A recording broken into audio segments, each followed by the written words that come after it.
तब तो जीवात्मा का मनुष्य देह प्राप्त करना सार्थक होगा, लेकिन ये नहीं हो पा रहा है। सुखदेव जी ने कहा, परीक्षित, अपने दोषों के कारण भगवान को दोष दे देता है जीवात्मा, लेकिन भगवान के विषय में, भगवान के गुण, रूप, लीला, धाम आदि को सुनकर के जो ज्ञान प्राप्त कर लेगा, वो ऐसी अज्ञानता से ग्रस्त नहीं रह जाएगा। फिर तो उसका मन, बुद्धि, हृदय, अंतःकरण, चित्त की समस्त वृत्तियां, सब कुछ शुद्ध हो जाएगा। और ऐसा जीवात्मा क्या प्रार्थना करता है भगवान से? मिलन की जब इच्छा होती है, वो भगवान को दोषी नहीं ठहराता। वो क्या कहता है? हे नाथ, सब ही बात से मैं दीन अतिमतिहीन हूं, तापर अवर गुण कर्म काल स्वभाव के आधीन हूं। ये सुखदेव जी का वचन। परमाचार्य जी ने वेद वेदांत की श्रुतियां, पुराणों का वचन, इतिहास ग्रंथों से इतिहास लेकर के, इन सब को लेकर के सार तत्व निकाल करके हमको प्रदान किया है।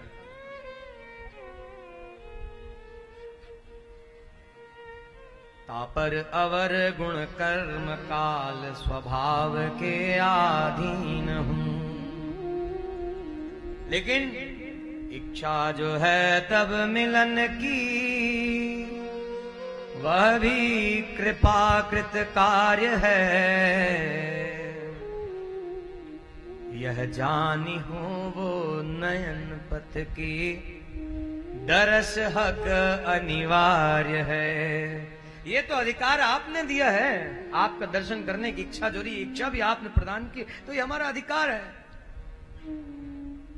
और कौन पिता, कौन मां अपने बच्चे की इच्छा को और स्वयं के दिए हुए अधिकार को पूरा नहीं करते? अरे, बच्चा मां से कुछ मांगता है तो वो अधिकार किसने दिया? वो अधिकार उस मां ने, उस पिता ने दिया। तब तो बच्चा कुछ मांग पाता है। कोई माता पिता भला अपने बच्चे से कहते हैं कि नहीं, तुम्हें कुछ मांगने का अधिकार नहीं हमसे।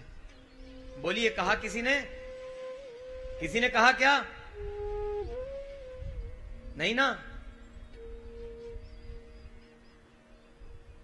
ये गुण भगवान का है।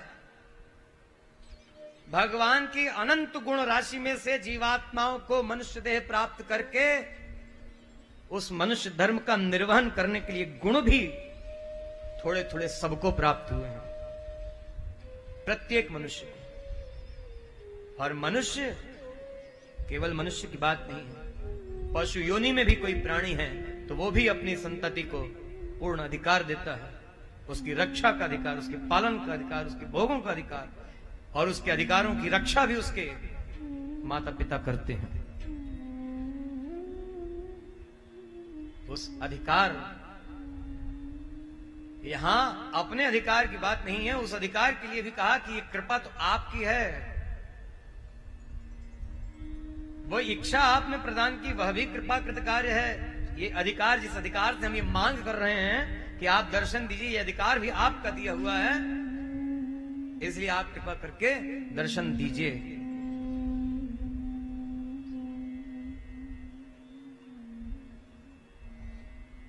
ये वेद वेदांत, सभी शास्त्र, पुराण, सबका सार निकाल करके आचार्य चरण ने ऐसे मधुर शब्दों में हमको प्रदान किया है। Please like, subscribe and hit the bell icon for latest uploads. Jai Shri Mannarayan.